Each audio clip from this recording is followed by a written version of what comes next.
Assalamualaikum. Kenalin, aku Ista Romansa Yumaida, mahasiswi Poltekkes Kemenkes Semarang, jurusan Analis Kesehatan, Prodi D3 Teknologi Laboratorium Medis, dengan NIM belakang 077. Hari ini aku mau menjelaskan kepada kalian semua tentang UEB atau Pedoman Umum Ejaan Bahasa Indonesia.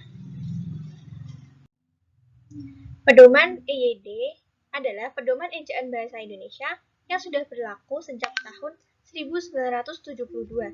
Namun, pada tahun 26 November 2015 yang lalu, EYD ini namanya diganti jadi Pedoman Umum Ejaan Bahasa Indonesia atau disingkat menjadi PUEB. Apa sih isi PUEB?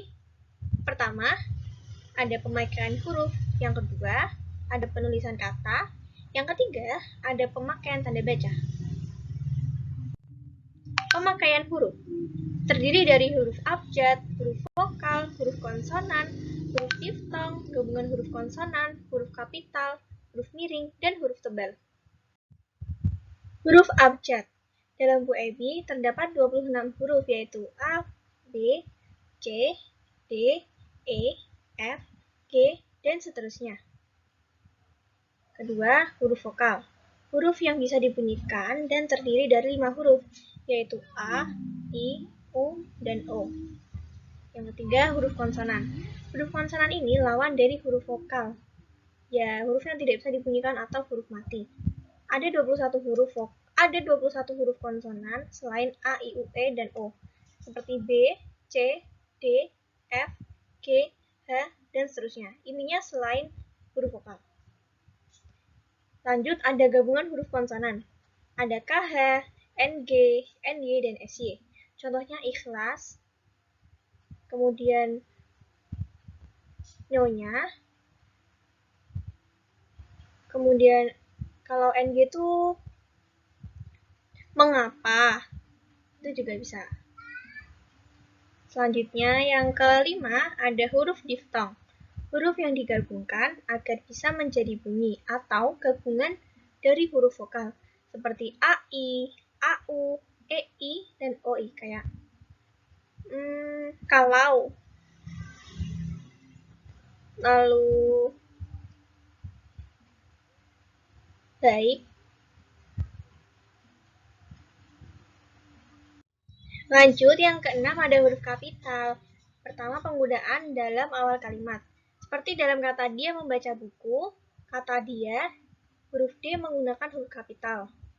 Lanjut, dalam penggunaan nama, seperti nama Dewi Sartika, huruf D dan S menggunakan huruf kapital. Lalu kalimat langsung. Setelah tanda petik berhati-hati ini, berhati, huruf B-nya menggunakan huruf kapital. Lalu dalam penggunaan nama agama, kitab suci, dan Tuhan, seperti Islam, Al-Quran, dan Allah. Misal ada kata agama Islam. Agamanya itu menggunakan huruf kecil, A-nya huruf kecil, Islamnya menggunakan huruf besar. Pengecualian kalau tulisan agamanya berada di awal kalimat. Baru agama A-nya menggunakan huruf besar. Kemudian, gelar kehormatan dan sapaan. Contohnya Sultan Hasanuddin. Kata Sultan di sini S-nya menggunakan huruf besar. Ini harus diikuti dengan nama orang ya teman-teman. Seperti Sultan Hasanuddin. Kalau misal hanya Sultan saja, misal hari ini saya bertemu dengan Sultan. Sultan di sini tuh bukan dimaksudkan sebagai nama orang, namun Sultan gitu. Jadi pakainya huruf kecil. Tapi kalau diberi nama di belakangnya, kata Sultan di sini diberi S-nya diberi huruf kapital. Lanjut, selamat pagi dokter. Kata dokter di sini diberi huruf kapital, menggunakan huruf kapital, bukan diberi, maaf. Lanjut, untuk penggunaan dalam jabatan seperti Wakil Presiden Adam Malik. Wakil Presiden di sini adalah jabatan dari Bapak Adam Malik.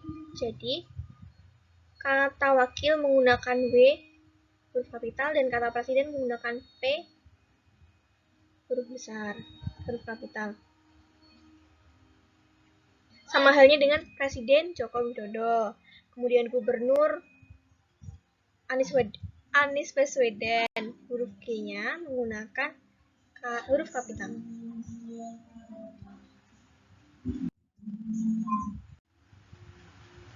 Lanjut, untuk penggunaan huruf kapital pada nama bangsa, suku bangsa, dan bahasa. Contohnya seperti bangsa Indonesia, suku Dani, bahasa Bali, bahasa Jawa. Kata bangsa, suku, dan bahasa ini huruf depannya menggunakan huruf kecil, bukan huruf kapital. Huruf kapital digunakan pada kata setelahnya, seperti bangsa Indonesia. I-nya menggunakan huruf kapital, suku Dani. D menggunakan huruf besar, bahasa Bali. B-nya menggunakan huruf besar atau kapital.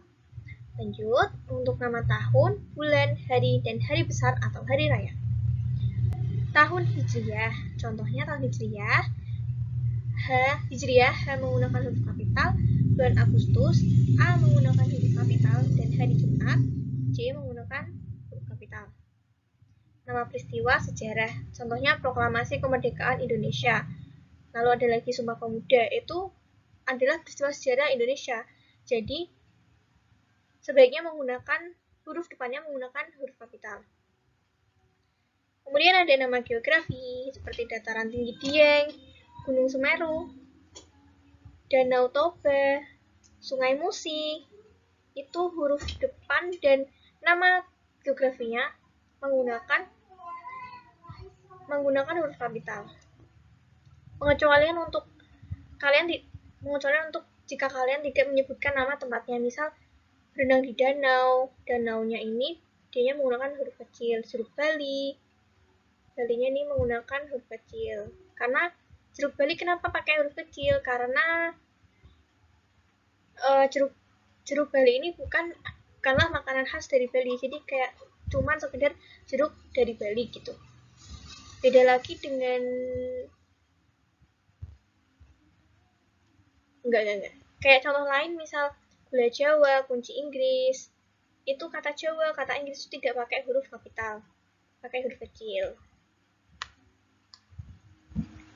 Lanjut, nama negara, lembaga, badan organisasi, atau dokumen. Contohnya, Majelis Permusyawaratan Rakyat Republik Indonesia. Kemudian yang lain lagi ada KPK misal, Komisi Pemberantasan Korupsi, itu huruf depannya menggunakan huruf kapital semuanya. Next, penggunaan huruf kapital pada judul buku, karangan, artikel, dan makalah. Seperti contohnya dalam kalimat, saya telah membaca buku dari Ave Maria ke Jalan Lain ke Roma. Kata dari Ave Maria, Jalan Lain, dan Roma menggunakan huruf depannya menggunakan huruf kapital, sedangkan kata ke tidak menggunakan huruf kapital karena kata ke ini merupakan kata penghubung. Seperti halnya dengan kata dan, atau, dari, kecuali kata penghubung ini tuh terdapat di awal kalimat. Selanjutnya, untuk unsur singkatan nama gelar, pangkat, atau sapaan. Contohnya S.H. atau sarjana hukum. SH ini menggunakan huruf kapital. Contoh kedua ada Prof. alias profesor. Huruf P ini menggunakan huruf kapital. Contoh lain lagi ada AMDAK, huruf A yang pakai huruf besar, AK menggunakan huruf besar juga. Contoh lain, selanjutnya penggunaan huruf kapital di hubungan kekerabatan. Contoh, silahkan duduk, Dik. Kata dik ini, D-nya menggunakan huruf kapital. Selain itu ada juga, kamu baik sekali nak. Kata nak menggunakan huruf kapital.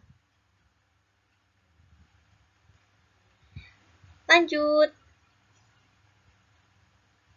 Huruf miring. Huruf miring, penggunaannya itu untuk menuliskan judul buku, majalah, surat kabar, dan daftar pustaka. Contoh ini pada kalimat berita itu muncul dalam surat kabar Cakrawala. Kata Cakrawala ini adalah nama dari surat kabar, sehingga ditulis dalam garis miring. Contoh kedua adalah contoh daftar pustaka. Pusat Bahasa, 2011, Kamus Besar Bahasa Indonesia Pusat, bahasa. Ini yang di garis miring ini adalah nama dari majalah, nama dari kamus besar, atau ininya judul buku deh. Yang kedua, huruf miring ini untuk menegaskan huruf, kata atau kelompok kata dalam kalimat. Contoh, buatlah kalimat dengan menggunakan ungkapan lepas tangan. Nah, ungkapan lepas tangan ini kan punya arti sendiri, kayak menyerah,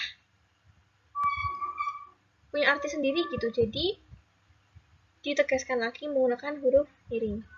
Lanjut, huruf miring ini untuk menuliskan kata atau ungkapan dalam bahasa daerah atau bahasa asing. Seperti contoh, nama ilmiah buah manggis ialah Garcinia mangostana. Ini adalah nama asing kan, bahasa asing atau bahasa ilmiah yang jarang diketahui oleh orang. Catatan untuk huruf miring. Pertama, nama diri seperti nama orang, lembaga, organisasi yang ditulis dalam bahasa asing atau daerah itu tidak ditulis dalam bahasa miring.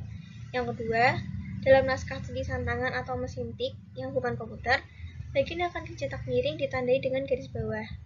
Jadi, untuk apa ya, kalau misal tidak di garis miring, bisa diganti dengan cara menggarisbawahi suatu kalimat.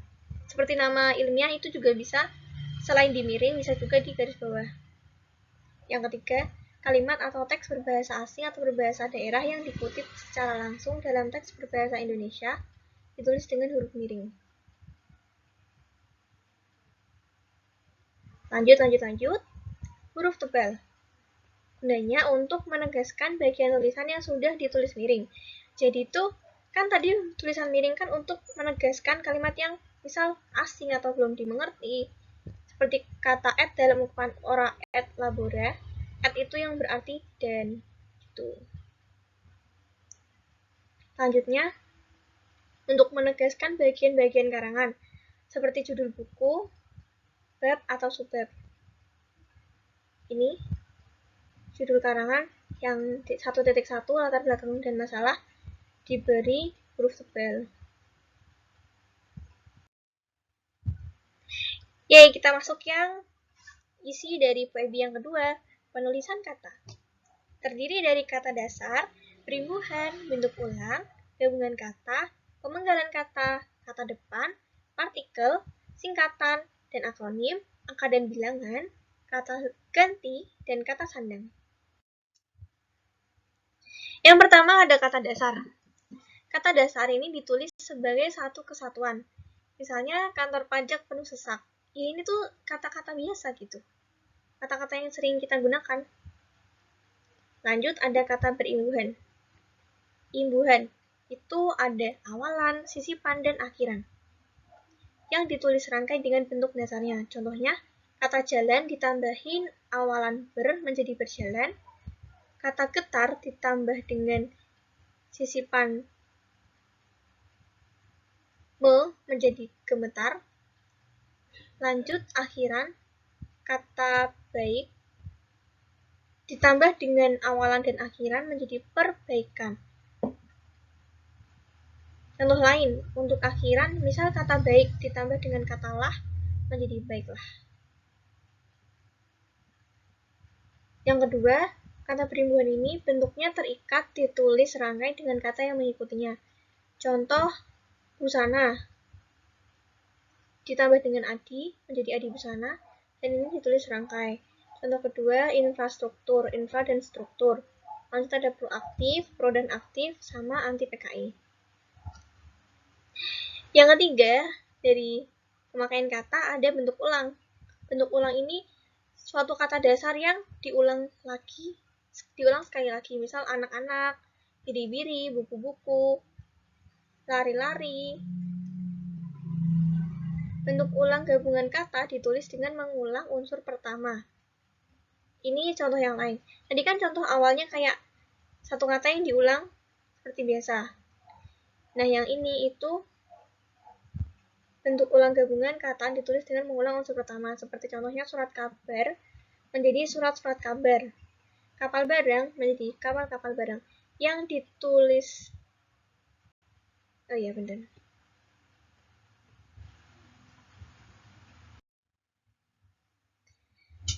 Yang keempat, ada gabungan kata. Pertama, kata majemuk. Kata majemuk ini termasuk istilah khusus yang ditulis terpisah. Seperti kambing hitam, orang tua, persegi panjang, rumah sakit jiwa. Jadi misalnya kambing hitam. Kata kambing dan hitam. Ini kan dua kata yang berbeda. Digabungkan menjadi satu kata benda. Jadi satu gitu. Seperti misal rumah sakit jiwa. Ini kan ada 3 kata. Padahal dalam penggunaannya ini merupakan satu kata benda. Lanjut, membubuhkan tanda hubung di antara unsur-unsurnya. Ini tuh merupakan gabungan kata yang dapat menimbulkan salah pengertian. Contohnya, anak istri pejabat, ibu bapak kami, anak istri pejabat, ibu bapak kami. Jadi, agar apa ya?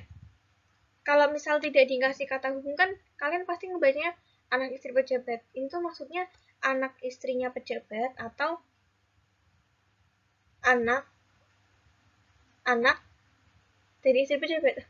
Pusing kan kalau tidak dikasih tanda hubung. Misal ini kan dikasih tanda hubung anak istri. Nah, ini kalian pasti jadi mengerti maksud dari kata-katanya. Lanjutnya, penulisan terpisah tetap ditulis terpisah jika mendapat awalan atau akhiran. Contoh bertepuk tangan dan menganak sungai. Kemudian ada hubungan kata sebagai awalan dan akhiran sekaligus ditulis serangkai. Seperti kata lipat gandakan. Oh, ini kan lipat ganda, ada 2 kata yang kalau diberi awalan dan akhiran, jadi kata tersebut tuh digabung. Jadi dilipat gandakan, digabung, tidak diberi spasi. Contoh kedua ada menggarisbawahi. Garis bawah itu kan 2 kata ya. Ditambahin meng, awalan meng dan akhiran i menjadi menggarisbawahi dan disatukan, digabung gitu. Untuk yang tadi, yang ketiga ini, yang penulisannya terpisah tetap ditulis terpisah. Ini tuh jika hanya mendapat awalan atau hanya mendapat akhiran. Contohnya bertepuk tangan. Hanya diberi awalan ber. Jadinya 2 kata ini tuh tidak digabung, namun tetap dipisah. Lanjut, sudah padu ditulis serangkai. Ini tuh adalah kata-kata yang udah fix, udah pasti itu tuh kata yang digabung gitu. Jadi nggak bisa diganggu-gugat lagi. Ada banyak sekali kata-katanya. Saya beri contoh beberapa ya, kayak acap kali, ada kalanya, kacamata, sabta marga, apalagi, kasat mata, olahraga, cindera mata, dan masih banyak lagi. Kemudian pemakaian kata yang kelima ada pemenggalan kata. Penggunaan yang pertama, jika di tengah kata terhadap huruf vokal yang berurutan. Pemenggalannya dilakukan di antara kedua huruf vokal itu, contohnya buah. Itu kan ada huruf vokal U dan A. Jadi itu pemenggalannya itu di antara kedua huruf vokal itu, bu, A. Lanjut ada huruf main. Ada kata main yang huruf vokalnya itu A dan I. Jadi main. Penggunaan kedua ada pada huruf diftong A, I, A, U, E, I, dan O, I tidak dipenggal. Contohnya pandai. Jadi yang dipenggal itu malah huruf konsonan yang dari pan dan dai. Ini tuh bukan dai tapi dai. Yang kedua aula. Kan au, jadinya au itu satu kata. Au lah. Kok satu kata. Maksudnya satu penggalan gitu. Maaf teman-teman. Penggunaannya selanjutnya, jika di tengah kata dasar terdapat huruf konsonan. Di antara 2 huruf vokal, pemenggalannya dilakukan sebelum huruf konsonan itu. Contohnya kata bapak. Setelah huruf A itu ada huruf konsonan P. Jadi pemenggalannya itu di antara itu, jadi ba dan pak. Lanjut ada lawan, la dan wan, musyawarah, mu, sya, wa, dan rah. Selanjutnya, penggunaannya jika di tengah kata dasar terdapat dua huruf konsonan yang berurutan. Pemenggalan yang dilakukan di antara kedua huruf konsonan itu. Jadi ini tuh ada dua huruf konsonan. Contoh kata April, huruf konsonan P dan R. Pemenggalannya ada di antara dua itu. Di antara dua konsonan itu. April.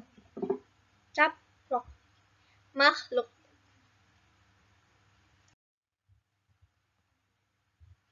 Penggunaan selanjutnya ada pada jika di tengah kata dasar terdapat tiga huruf konsonan. Pemenggalannya dilakukan di antara huruf konsonan pertama dan huruf konsonan kedua. Jadi huruf konsonan ketiga itu mengikuti huruf konsonan yang kedua. Contohnya kata bentrok, kata ben dan trok. Ins, true, ini kan N, ada huruf konsonan N, S, dan malah ada 4 ya. N, S, T, R. Ya kan ada 4 konsonan. Jadi tetap yang dipenggal itu huruf konsonan pertama dan kedua. In, bukan ins ya teman-teman. Jadi in, stru, men. Lalu ada bangsa. Eng ini termasuk satu ya, bukan. Ini kan termasuk gabungan huruf konsonan. Jadinya dianggapnya itu satu, dianggapnya satu konsonan gitu. Oh enggak. Tuh, bangsa. Lalu banyak. Lalu pemenggalan kata turunan. Seperti berjalan, membantu, memakai, mempertanggungjawabkan, mempertanggungjawabkan. Ini mempertanggungjawabkan ini dipenggalnya itu di kata mem dan memper. Kannya itu enggak dipenggal ya. Lalu ada kata gemuruh. Lanjut, jika sebuah kata terdiri atas dua unsur atau lebih, salah satu unsurnya itu dapat bergabung dengan unsur lain, pemenggalannya dilakukan di antara unsur-unsur itu. Tiap unsur dipenggal seperti kata dasar. Contohnya dari kata biografi, dipenggal jadi bio dan grafi. Untuk pemenggalan per satunya bisa bi, o, grafi. Kenapa bio nggak jadi satu? Karena itu tuh bukan termasuk dari huruf diftong teman-teman. Huruf diftong yang tadi loh yang a, i, a, u. Tuh. Jadinya bi dipisah dan o juga dipisah. Sama halnya seperti biodata. Yang keenam, ada kata depan. Kata depan seperti di, ke, dan dari ditulis terpisah dari kata yang mengikutinya. Contoh, di mana dia sekarang? Kata di mana itu tidak digabung, tapi dipisah. Di mana? Kemudian disimpan. Jadi itu kata di itu akan ditulis serangkai dengan kata selanjutnya jika kata selanjutnya itu adalah kata benda, kata sifat, kata kerja. Pokoknya kalau dipisah, kata di itu dipisah dengan kata selanjutnya, berarti kata selanjutnya itu adalah kata kerja. Contohnya disimpan dan di dalam. Disimpan, simpan itu kan kata kerja ya. Jadinya huruf di itu digabung dengan kata simpan. Untuk di dalam itu kan kata tempat. Kata keterangan. Dalam, lemari. Berarti kata di dan dalam itu dipisah.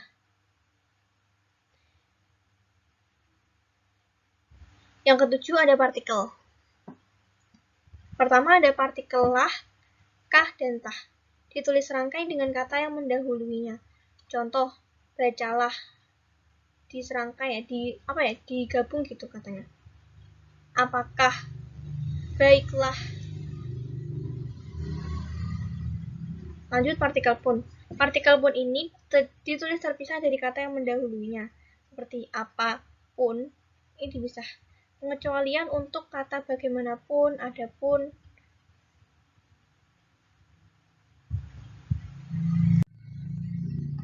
Lanjut partikel per. Berarti demi, tiap, atau mulai ditulis terpisah dari kata yang mengikutinya. Misal, contohnya, mereka masuk ke dalam ruang rapat satu per satu, bukan 1/1 satunya itu nggak digabung, jadi dipisah dari kata yang mengikutinya. Dipisah ya teman-teman, ingat dipisah. Kemudian harga kain itu 50.000 per meter. Dipisah. Oke? Lanjut. Yang pemakaian kata yang ke-8 ada singkatan dan akronim.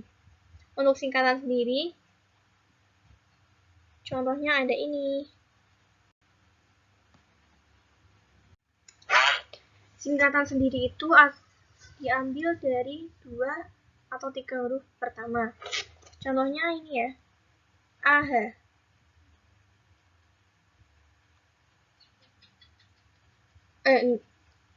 Yang singkatan dari Nasution Abdul Haris Nasution. Maaf teman-teman, salah. Ini kayaknya ada kesalahan tulisan. Ini saja. NKRI. Negara Kesatuan Republik Indonesia. Diambil huruf-huruf depannya dari Negara Kesatuan Republik Indonesia. NKRI. Contoh selanjutnya ada UGM, Universitas Gadjah Mada. Diambil huruf U, G, dan M, huruf depan. Lalu ada PT, Perseroan Terbatas, SD, Sekolah Dasar, KTP, Kartu Tanda Penduduk. Contoh lain ada dan DLL titik, yang artinya dan lain-lain, DSP titik, dan sebagainya. A titik A, N titik, atas nama, D titik A titik dengan alamat. Selanjutnya, pemakaian kata dalam angka dan bilangan. Angka itu ada 2, yang ada di POAB. Ada angka Arab, yaitu 0, 1, 2, 3, 4, 5, 6, 7, 8, 9. Itu angka Arab. Yang kedua ada angka Romawi. Pakainya ini, angka Romawi itu 1, ini 2, 3, 4, 5, 6, 7, 8, 9, 10, 11. Ini bukan 11, L itu 50, C itu 100, D itu 500, M itu 1000, underscore V itu 5000, underscore M itu 1 juta. Pemakaiannya dalam bilangan dinyatakan dengan 1 atau 2 kata ditulis dengan huruf. Contoh, mereka menonton drama itu sampai 3 kali. Kata 3 di sini itu pakainya bukan angka, tapi pakainya pakainya huruf. Karena apa ya? Karena cuma 1 angka. Contoh lain deh.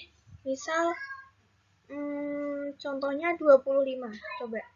Maaf, ini tidak tertulis. Ini nih contohnya yang ini. Panitia mengundang 250 peserta.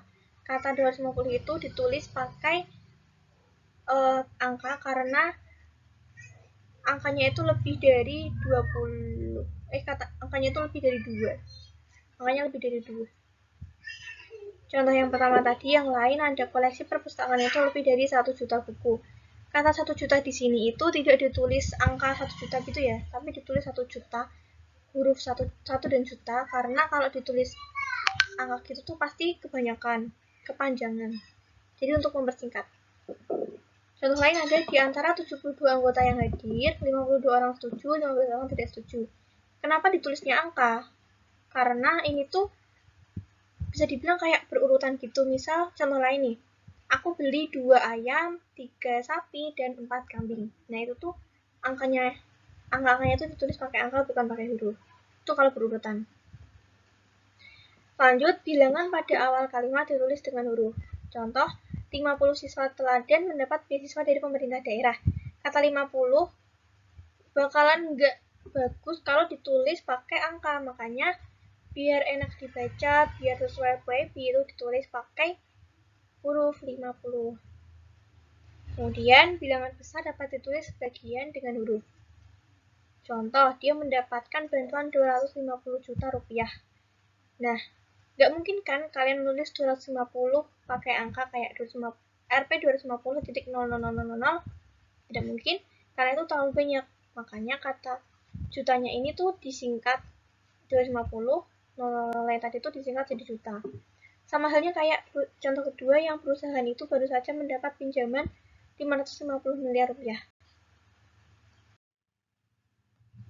Kemudian, angka dipakai untuk menyatakan ukuran panjang, berat, luas, isi dan waktu, serta nilai mata uang. Contohnya 0,5 cm, 5 kg, Rp 5.000, dan US dollar 3,5. Lanjut, untuk menomori alamat seperti jalan, rumah, apartemen, atau kamar.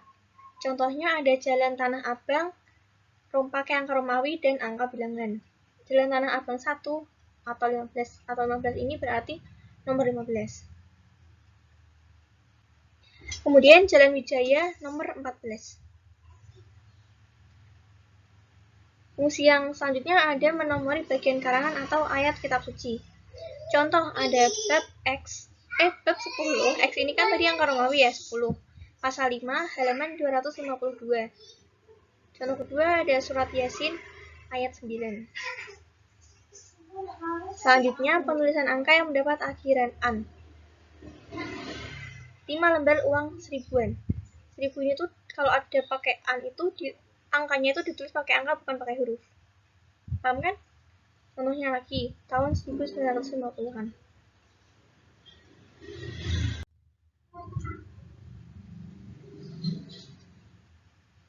Pemakaian angka dalam peraturan perundang-undangan, akta, dan kwitansi.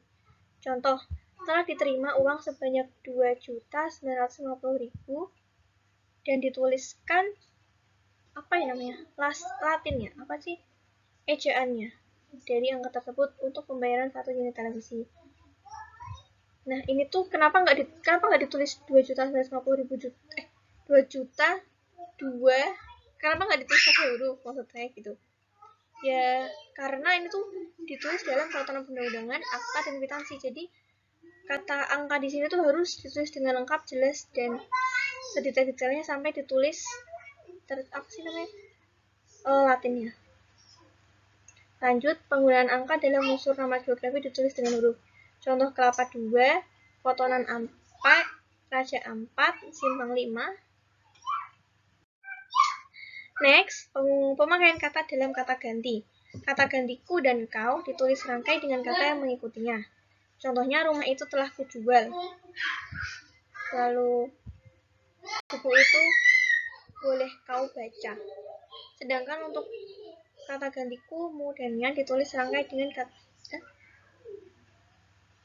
ditulis juga sama, tulis serangkai dengan kata yang mendahulunya seperti bukuku, bukumu, punyaku, punyanya, itu ditulis serangkai dengan kata yang sebelumnya ya kan sama mendahulunya ya. Yang ke-11, pemakaian kata dalam kata sandang, si, dan sang. Ditulis terpisah dari kata yang mengikutinya. Contoh, surat itu dikembalikan kepada si pengirim. Bukan, nggak digabung kata-katanya. Contoh kedua ada kita harus berserah diri kepada sang pencipta. Coba ini kenapa kata sang pencipta, kata S-nya itu besar. Karena pencipta itu bisa dibilang Tuhan ya. Tadi kan Tuhan penulisannya pakai huruf kapital, pencipta. Nah, kata sang itu juga mengikuti huruf di depannya menggunakan huruf kapital. Selanjutnya, pemakaian tanda baca. Ada tanda titik, koma, titik 2, tanda hubung, tanda pisah, tanda tanya, tanda seru, elipsis, tanda petik tunggal, tanda kurung siku, garis miring, dan apostrof.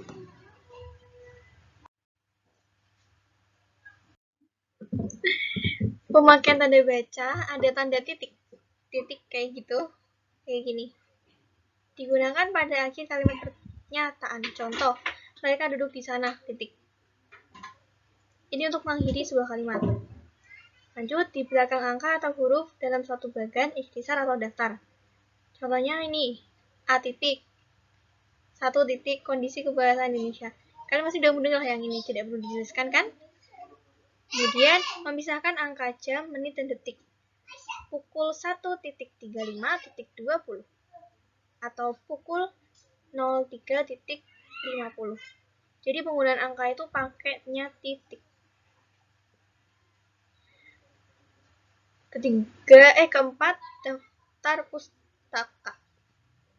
Titiknya dipakai di sini setelah kata Departemen Pendidikan Nasional setelah tahun 2008 setelah Indonesia dan untuk mengakhiri kalimat juga pakai titik. Kemudian, memisahkan bilangan ribuan. Indonesia memiliki lebih dari 13.000 pulau. Coba aja kalau misal tidak dikasih titik, pasti bakalan bingung. Apalagi kalau misal angkanya itu besar, misal 1 miliar, itu kan nolnya banyak banget tuh. Jadi harus dipisahkan dengan menggunakan titik. Lanjut, tanda koma. Tandanya seperti ini. Penggunaannya sebagai unsur-unsur dalam suatu pemerincian atau pembilangan, seperti telepon seluler, koma komputer, atau koma atau internet bukan barang asing lagi. Jadi ini tuh biasanya barang-barangnya itu setara ya. Misalnya di toko itu dijual buku, koma pulpen, koma penghapus. Penggunaan yang kedua digunakan sebelum kata penghubung. Kata penghubung itu seperti kata tetapi, melainkan, dan sedangkan. Digunakan dalam kalimat yang majemuk atau setara. Contohnya nih, saya ingin membeli kamera, koma, tapi uang saya belum cukup. Penggunaan kata penghubungnya itu digunakan sebelum kata penghubungnya. Yang contoh kedua ada, ini bukan milik saya, koma, melainkan milik ayah saya. Contoh ketiga, memisahkan anak kalimat yang mendahului induk kalimatnya. Contoh, kalau diundang, koma, saya akan datang. Kalau diundang ini adalah anak kalimat. Sedangkan saya akan datang itu adalah induk kalimat. Kalau dibikin induk kalimat anak kalimat, kata-katanya itu jadi seperti saya akan datang kalau diundang. Saya akan datang kalau diundang. Tapi kalau jadi anak kalimat induk kalimat dipisah menggunakan tanda koma ini. Jadi kalau diundang, saya akan datang. Contoh kedua ada, karena baik hati, dia mempunyai banyak teman. Lanjut, di belakang kata atau ungkapan penghubung antar kalimat. Seperti kata oleh karena itu, jadi, dengan demikian, sehubungan dengan itu, dan meskipun demikian. Contohnya, mahasiswa itu rajin dan pandai. Oleh karena itu, koma, dia memperoleh beasiswa untuk belajar di luar negeri. Jadi kata komanya itu ditulis di depan sebuah kata. Jadi tidak seperti yang contoh kedua tadi, yang tanda komanya ditulis di belakang kata penghubung.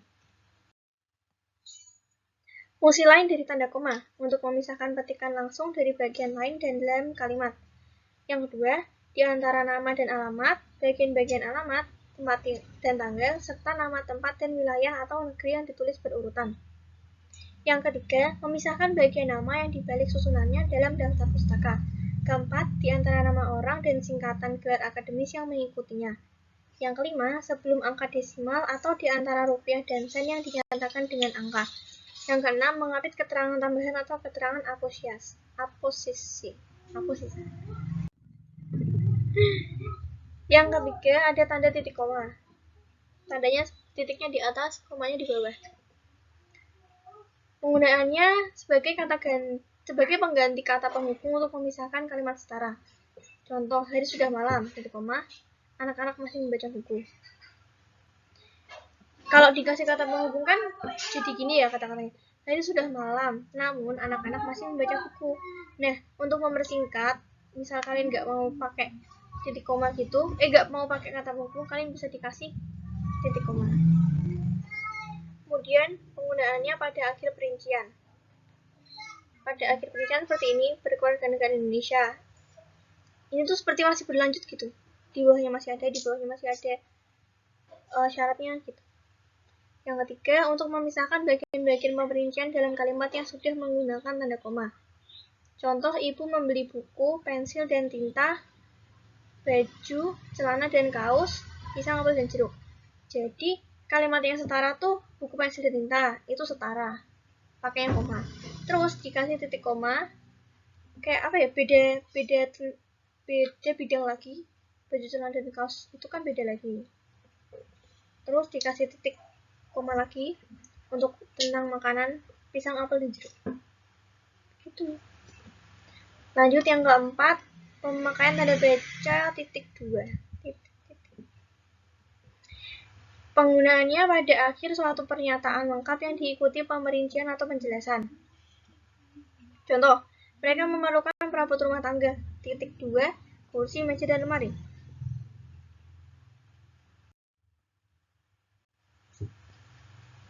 Kemudian penggunaannya pada sesudah kata atau ungkapan yang memerlukan pemberian. Contoh, ketua. Ketuanya siapa? Titik 2, Ahmad Wijaya. Sekretaris, titik 2, Siti Aryani. Bendahara, titik 2, Aulia Arimbi. Lanjut, untuk naskah drama sesudah kata yang menunjukkan pelaku dalam percakapan. Jadi setelah nama pelaku atau nama tokoh itu diberikan titik 2, baru ditulis kalimat langsungnya. Contohnya nih, Ibu titik 2. Bawa koper ini nak. Amir titik 2. Baik Bu. Ibu titik 2. Jangan lupa letakkan baik-baik. Lanjut, penggunaannya di antara jilid atau nomor dan halaman. Surat dan ayat dalam kitab suci, judul dan anak judul suatu karangan, serta nama kota dan penerbit dalam pustaka. Contohnya, surat Al-Baqarah titik 2, 2-5. Ini tuh artinya surat Al-Baqarah ayat 2-5. Titik 2 ini itu dimaksudkan adalah ayat. Lalu ada Matius 2 titik 2-3.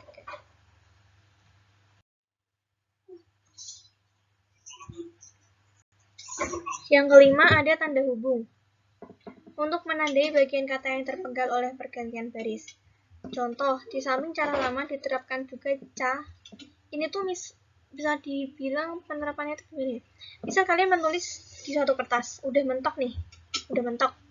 Diterapkan juga, kan harusnya cara tuh. Tapi di ujung kertas tuh cuma bisa nulisnya tuh huruf ca. Jadi kalian nulis ca terus kasih tanda hubung yang menandakan bahwa kata itu tuh masih berlanjut dengan kata selanjutnya.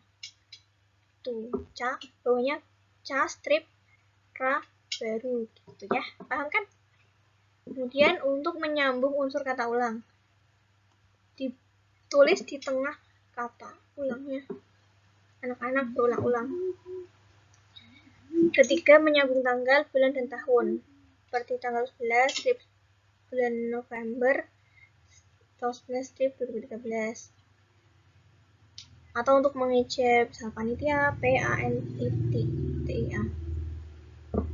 Keempat, untuk merangkai unsur bahasa Indonesia dengan unsur bahasa daerah atau bahasa asing. Berpariban. Nah, pariban sendiri kan adalah bahasa daerah atau bahasa yang bisa bilang nggak umum gitu loh.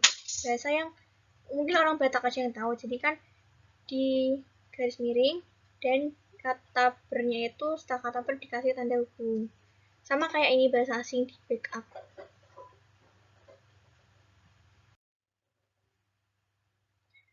Tanda hubung sendiri dipakai untuk merangkai, jadi maksudnya tuh cara fungsi lain kayak se-strip dengan kata berikutnya dimulai dengan huruf kapital, misal se-Indonesia, se-Jawa Barat. Yang dua, kata ke strip dengan angka peringkat, dengan angka kayak misal peringkat kedua, urutan ketiga. Yang C, angka dengan strip an. Contoh tahun 1950-an. Contoh lain ada harga donat itu 1000-an. 1000-an. Yang keempat, kata atau imbuhan dengan singkatan yang berupa huruf kapital. Contoh hari H, sinar X, ber-KTP, di SK-kan. Yang kelima, kata dengan kata ganti Tuhan. Contohnya ciptaannya, atas rahmatmu. Menggunakannya itu kan Tuhan ya.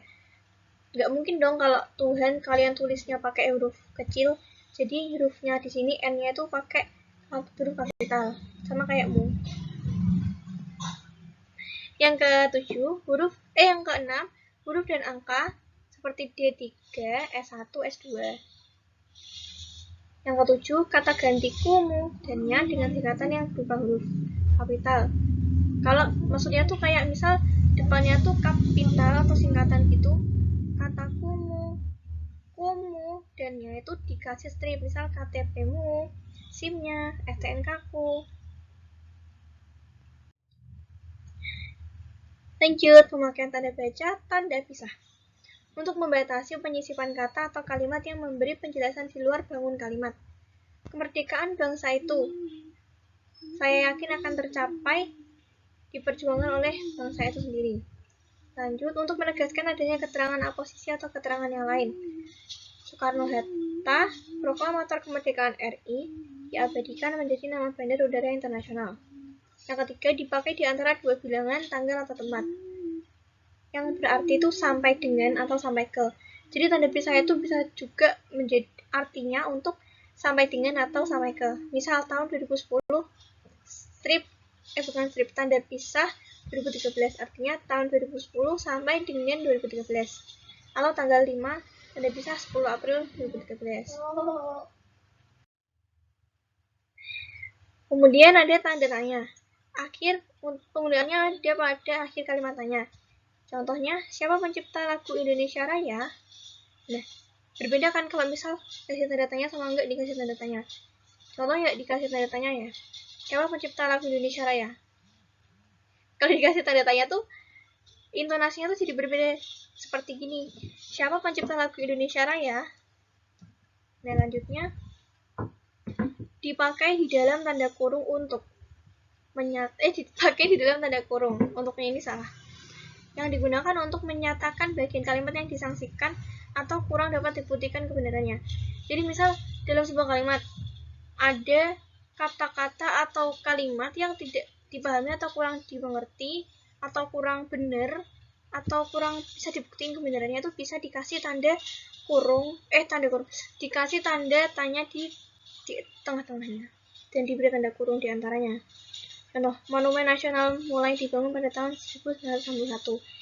Ini tuh bener nggak sih kalau Monumen Nasional itu dibangun tahun 1961? Masih harus dicari kebenarannya. Lanjut, tanda seru. Tanda seru sendiri dipakai untuk mengakhiri ungkapan atau pernyataan yang berupa seruan atau perintah yang menggambarkan kesungguhan, ketidakpercayaan, atau emosi yang kuat. Misal, bayarlah pajak tepat pada waktunya. Masa dia bersikap kayak gitu? Nah, kan kayak emosi gitu, emosi. Nadanya tuh beda. Kalau tanda tanya, tanda seru tuh pasti ada intonasinya gitu. Lanjut, ada elipsis. Penggunaan pertama menunjukkan bahwa dalam suatu kalimat atau kutipan ada bagian yang dihilangkan. Contoh, dalam Undang-Undang Dasar 45 disebutkan bahwa bahasa negara ialah ... Elipsis itu tandanya kayak gini, titik. Yang kedua, untuk menulis ujaran yang tidak selesai dalam dialog. Contohnya tuh gini ya, kalau dibaca. Menurut saya, seperti bagaimana Bu? Gitu. Lanjut, ada tanda petik. Untuk mengapit petikan langsung yang berasal dari pembicaraan, naskah, atau bahan tertulis lain. Contoh, kerjakan tugas ini sekarang, perintah atasannya. Besok akan dibahas dan rapat. Nah, ini tuh kayak ya kalimat langsung gitu loh. Kemudian mengapit judul sajak, lagu, film, sinetron, artikel, naskah, atau bab buku yang dipakai dalam kalimat. Marilah kita menyanyikan lagu Maju Tak Gentar. Nah, ini tuh kayak memperjelas lagu apa sih yang mau dinyanyiin. Jadi orang tuh kalau misal baca langsung lihat kata yang dipetik. Contoh lain ada film Ainun dan Habibie. Ainun dan Habibie-nya tuh dikasih tanda petik. Penggunaan yang lain itu untuk mengapit istilah ilmiah.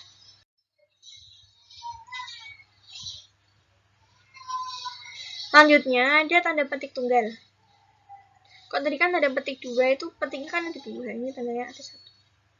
Untuk mengapit petikan yang terdapat dalam petikan lain. Misalkan ada sebuah kalimat langsung, kau dengar bunyi kring-kring tadi. Nah, untuk memperjelas kring-kringnya itu jangan pakai tanda petik dua, tapi pakai tanda petik tunggal. Selanjutnya untuk mengapit makna, terjemahan, atau penjelasan kata atau ungkapan. Tergugat yang digugat. Retina, dinding mata sebelah dalam. Nokentas khas Papua. Jadi misal kalian dalam sebuah kalimat itu kan ada kata yang tidak dimengerti. Biasanya tuh bakal ditulis maknanya di sampingnya, tapi dengan cara dikasih tanda petik tunggal itu. Itu penjelasannya tuh langsung di sampingnya gitu. Kemudian ada tanda kurung untuk mengapit tambahan keterangan atau penjelasan. Contohnya dia memperpanjang surat izin mengemudi.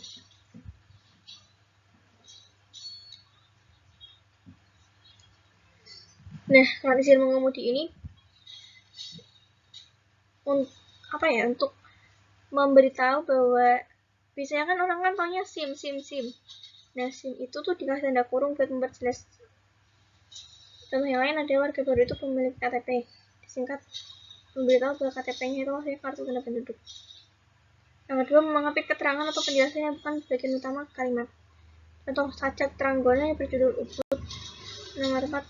Nah, Ubud itu tuh dijelasin di tanda kurung itu kalau Ubud adalah nama tempat yang terkenal pada tahun 1962. Lanjut ada tanda kurung siku untuk mengapit huruf, kata, atau kelompok kata sebagai koreksi atau tambahan atas kesalahan atau kekurangan di dalam naskah asli yang ditulis orang lain. Contohnya ada sang sapurba mendengar bunyi gemerisik. Yang kedua ada penggunaan bahasa dalam karya ilmiah harus sesuai dengan kaidah bahasa Indonesia. Selanjutnya ada garis miring. Untuk nomor penggunaannya dalam nomor surat, nomor pada alamat, dan penandaan masa 1 tahun yang terbagi dalam 2 tahun takwim. Contohnya di nomor 2.7 garis miring PK garis miring 2 garis miring 2013. Atau digunakan dalam alamat. Jalan Keramat 3 garis miring 10. Garis miring 10 itu artinya nomor 10. Yang kedua, penggunaannya sebagai pengganti kata dan atau serta setiap. Misalnya mahasiswi garis miring mahasiswa garis miring mahasiswi. Dikirimkan lewat darat atau laut gitu. Itu tuh artinya bisa atau. Yang ketiga, untuk mengapit huruf kata atau kelompok kata sebagai koreksi atau pengurangan atas kesalahan atau kelebihan di dalam naskah asli yang ditulis orang lain. Dia sedang menyelesaikan utangnya di bank. Kata di sini itu bisa jadi itu tuh adalah kata yang salah atau kelebihan. Kan karena kata utang di KBBI itu kan sudah ada ya. Lanjut ada apostrof. Tanda penyingkat dipakai untuk menunjukkan penghilangan bagian kata atau bagian angka tahun dalam konteks tertentu. Misal, dia kan disurati. Katakan ini tuh kayak harusnya kan kata akan. Nah, disingkat menjadi kan tapi diberi tanda apostrof. Contoh lain misal, mereka sudah datang kan. Nah, kalau yang contoh kedua ini tuh kannya bukan berarti akan tapi berarti bukan.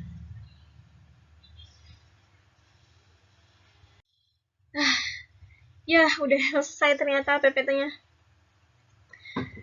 Wah, gimana nih menurut kalian PPT yang udah aku sampaikan? Semoga bermanfaat buat kalian semua. Dan terima kasih sudah mendengarkan penjelasan webi dari aku. Semoga jelas. Kalau misalnya ada yang mau ditanyain, boleh banget komen di bawah. Atau kalau mau follow IG aku juga boleh banget.